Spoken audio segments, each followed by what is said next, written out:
Les années 90, l'âge d'or du gangsta rap. Quand on a vu des gars du quartier sortir des putains de rimes, ça nous a donné confiance. Au sommet de cet empire de la côte ouest, régnait un homme dont le nom était synonyme de peur. Marion Knight Jr., a.k.a. Suge Knight. Ancien garde du corps au physique imposant, Suge a cofondé Death Row Records avec Dr. Dre. Mais Death Row n'était pas qu'un label, c'était un royaume. Et Suge en était le seigneur, imposant ses règles, non pas par contrat, mais par la menace et la violence pure. Suge est allé chercher un flingue dans sa voiture. C'était le royaume de Suge. Personne ne lui répondait, personne ne s'opposait à lui. Là, des visiteurs faisaient les malins avec lui. Il ne pouvait pas laisser passer ça. Il les a tabassés. Il a tiré dans le mur pour les effrayer. On va explorer ces actes d'intimidation les plus notoires, des récits sombres qui ont arraché des fortunes et peut-être des vies.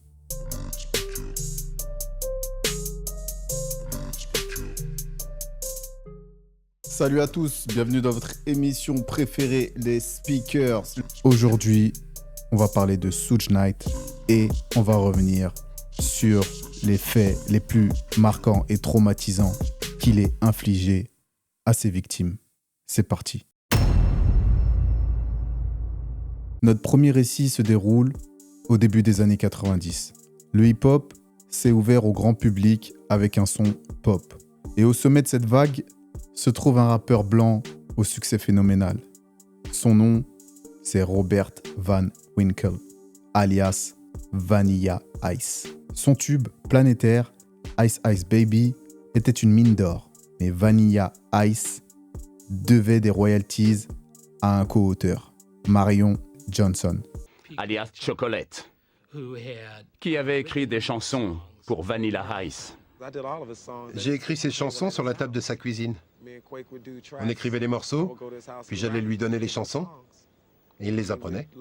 Il était crédité sur l'album, mais il n'avait pas été payé. Ses appels restaient sans réponse. J'arrivais pas à le contacter, mais c'était pas grave parce que le disque se vendait peu. Et puis grâce à la vidéo, l'album a décollé. Suge Knight, toujours à la recherche de la prochaine source de richesse, a vu dans cette dette une opportunité de mettre la main sur les droits d'édition de la chanson. Ils sont venus me dire, prends ces quelques dollars et oublie le passé. J'ai refusé. Suge est venu s'asseoir à ma table au restaurant. Il a été poli. Ça nous a foutu les jetons. Il avait 6 ou 7 mecs avec lui, une vraie équipe de foot.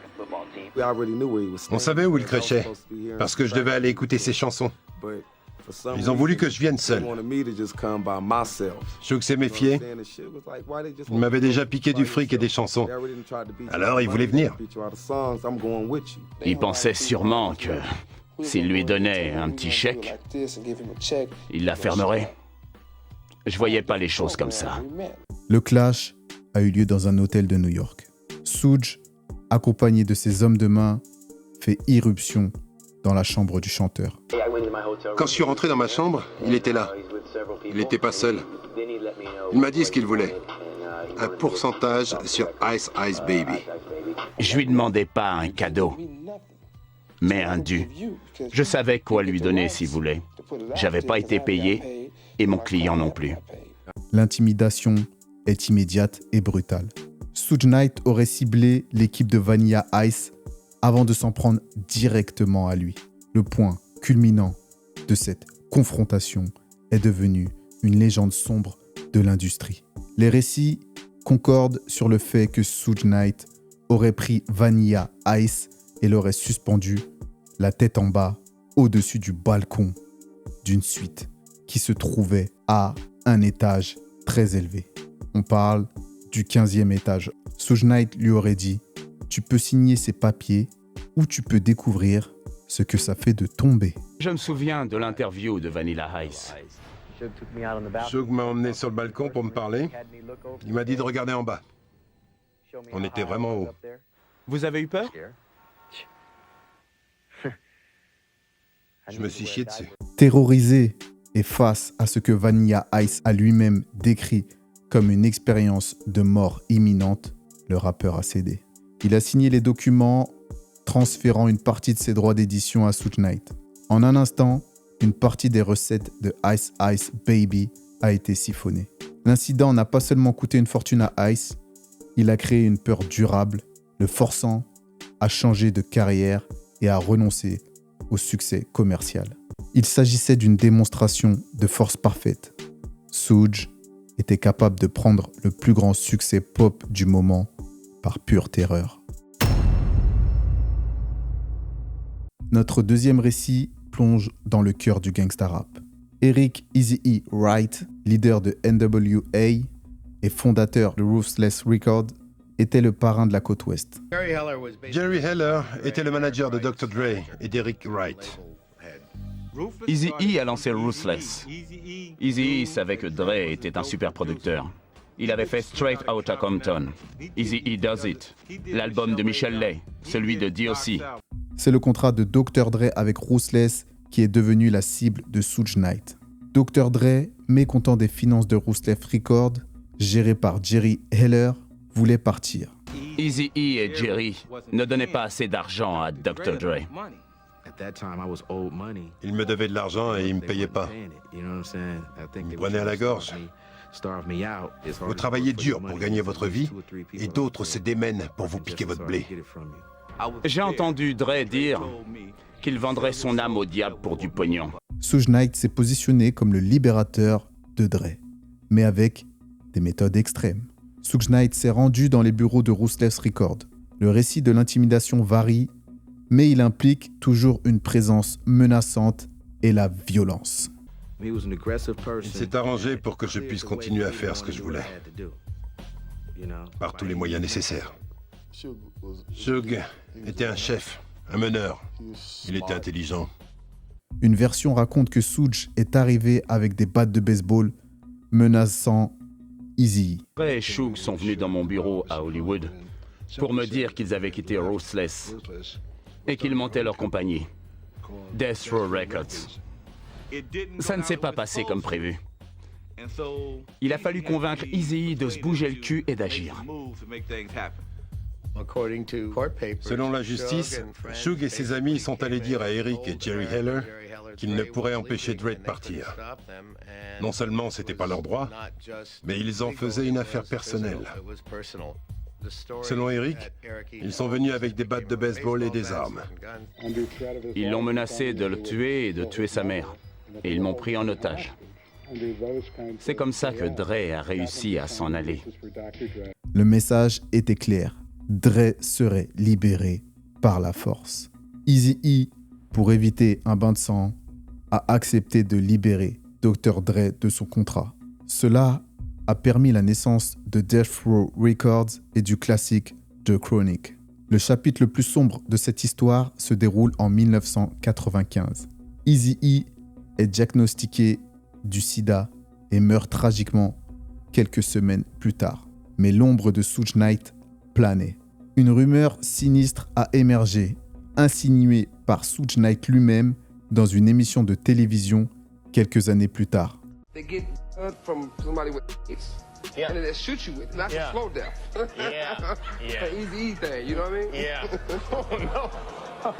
Comme Suge Knight était connu à l'époque pour être très sévère, beaucoup de gens pensent depuis qu'il est derrière la mort d'Eazy-E. Même Jerry Heller a déclaré un jour dans une interview qu'il pensait que Suge devait être tenu responsable par la police en raison de ses déclarations. Suge a plaisanté sur la possibilité d'utiliser une seringue empoisonnée pour injecter à quelqu'un le VIH. Cette déclaration, faite après la mort d'Eazy-E, a alimenté la rumeur tenace selon laquelle Suge Knight aurait pu être impliqué dans la mort du rappeur. Bien que non prouvée, cette insinuation a consolidé la réputation de Suge comme un personnage capable de tout. Ce qui rend l'intimidation de Suge Knight particulièrement sinistre, c'est qu'elle ne visait pas seulement les rivaux. Elle s'exerçait souvent sur ses propres artistes. Tu dis un mot de travers, t'en prends une. T'es en retard, t'en prends une. Tu fais ci, t'en prends une. C'était comme un Mac avec ses putes. Au bout d'un moment, Suge est devenu inaccessible. On ne pouvait plus lui parler. C'était plus possible. Ce mec, c'était un putain de caïd. Y compris les légendes qui faisaient sa fortune. Après avoir libéré Dr. Dre de Ruthless Records par la force, Suge Knight ne l'a pas traité en partenaire, mais en propriété. Le succès retentissant de The Chronic et de Doggy Style a fait de Dre l'homme le plus important de Death Row. C'est Suge Knight qui fait la plus grosse erreur de sa vie. Je pense que tu peux laisser partir Snoop, tu peux laisser partir Tupac. C'est des artistes hors pair tous les deux. Tupac repose en paix. C'est des artistes hors pair tous les deux. Je suis pas en train de dire que tu les remplaces facilement et tout. Mais tu peux trouver d'autres artistes dans d'autres styles et en faire des stars. Mais par contre, la musique de Dr. Dre, pour moi, c'était la base de Death Row. Mais il n'était pas à l'abri. La jalousie et les pressions financières, Suge était notoirement jaloux et ne supportait pas que ses artistes aient une influence ou un succès au-delà de son contrôle. Dr. Dre se sentait de plus en plus étouffé et les pressions pour qu'il produise et qu'il reste étaient constantes. Le départ de Dre n'a pas été une grande perte. Quand on a une société multimillionnaire qui vaut peut-être $1 milliard, qu'on la possède à 100% et qu'on n'a pas d'associés, on ne doit rien à personne et je lui devais rien. Lors d'une session d'enregistrement, Suge Knight aurait menacé Dr. Dre avec une arme à feu pour l'obliger à travailler sur un morceau.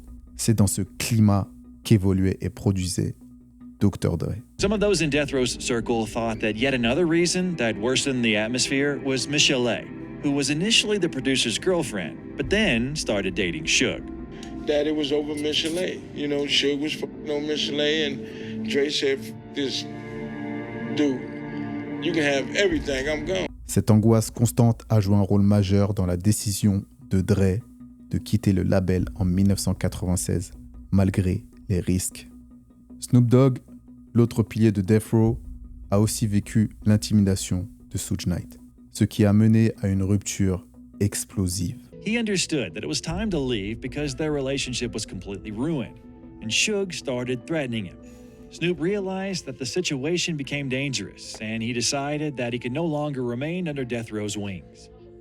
Whenever I speak on Death Row, it brings back bad vibes, and I don't really like dwelling on it. Après la mort de Tupac et le départ de Dr. Dre, Snoop Dogg s'est senti en danger. Il a commencé à prendre ses distances, ce que Suge a interprété comme une trahison. Après son départ, Snoop a courageusement sorti le morceau Pimp Slade en 2002, dans lequel il critiquait ouvertement Suge Knight et le label. La réponse de Suge fut, comme toujours, brutale. Il a traité Snoop d'informateur de la police et alimentant les menaces de la part de l'entourage de Death Row. You have certain individuals who's artists and they might get in trouble. They might do a few things, but they well-known names and they're informative for the police. They snitches. Snoop Dogg. And if they get in trouble, they're gonna get a free pass.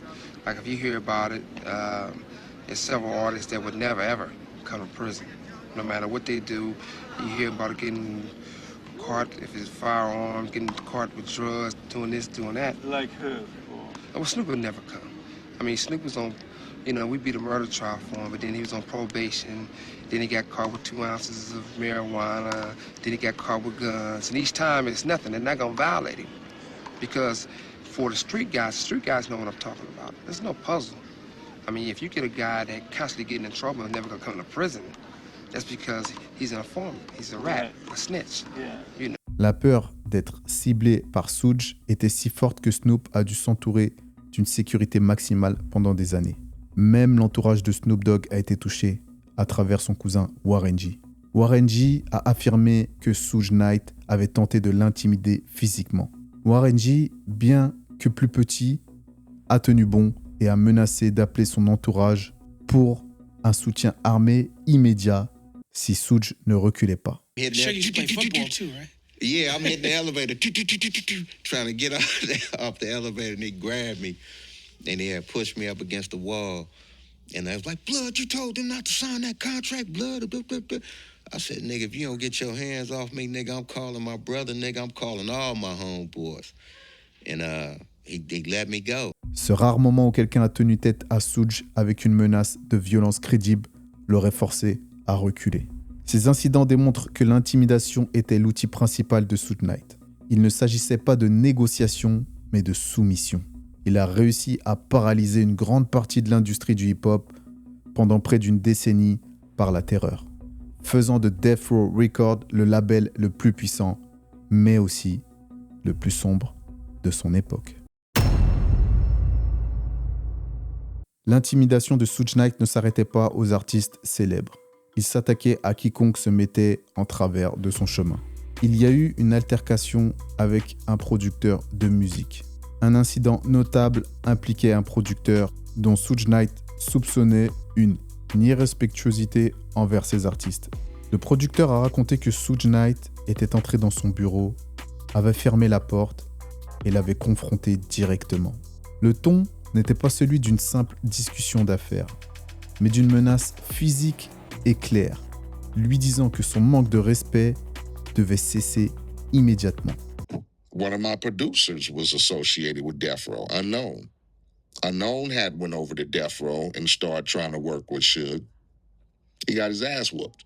Cette histoire parmi tant d'autres illustre comment Suge utilisait sa stature physique et sa réputation pour régler les moindres différends ou perceptions d'insubordination, terrorisant des professionnels de l'industrie qui n'avaient rien à voir avec le gangsta rap. Suge appliquait les méthodes de la mafia. Il régnait par la peur. Un jour, un type est entré en plein milieu d'une réunion. Il voulait être engagé, c'était un rappeur. Suge lui a dit « Vas-y, mais si on n'aime pas, on te botte le cul. » Il a dit 3 mots et ils l'ont tabassé. J'ai vu des gars se faire démolir. J'ai vu la porte se refermer sur eux. La terrible porte fermée. Derrière, il se faisait passer à tabac. Après son règne sur Death Row Records, la réputation de Suge Knight ne s'est jamais adoucie. Il a continué d'être impliqué dans des altercations et des incidents violents tout au long des années 2000 et 2010. Mais c'est un après-midi de janvier 2015 sur le parking d'un restaurant de hamburgers à Compton qui allait sceller son destin. Au moment des faits, Suge Knight était impliqué dans le tournage du film biographique sur NWA, Stretch Opta Compton. Il croyait que le film se moquait de lui. Il y avait des tensions et des litiges constants autour de l'utilisation de son nom et de son image. Le 29 janvier 2015, Suge Knight se rend sur le lieu d'un tournage pour confronter des membres de l'équipe, dont le réalisateur Gary Gray. L'altercation s'est finalement déplacée vers un parking à l'extérieur d'un restaurant, où il a retrouvé 2 hommes, Terry Carter, un ami de longue date, et Bon Sloan, un acteur et consultant du film. La confrontation s'est envenimée. La version des faits acceptée par le tribunal est que Suge Knight, au volant de son pick-up, a été submergé par la colère. Il a d'abord reculé, heurtant Bon Sloan, qui a été blessé, puis dans une manœuvre délibérée et violente pour fuir et pour achever son acte, il a mis son camion en marche avant et a roulé directement sur les 2 hommes. Terry Carter, 55 ans, a été écrasé et est décédé sur place des suites de ses blessures. Bon Sloan a survécu à ses blessures. Suge Knight a pris la fuite. Il s'est rendu aux autorités le lendemain. Il a initialement plaidé non coupable, affirmant qu'il avait agi en légitime défense, craignant pour sa vie, car les hommes l'auraient agressé.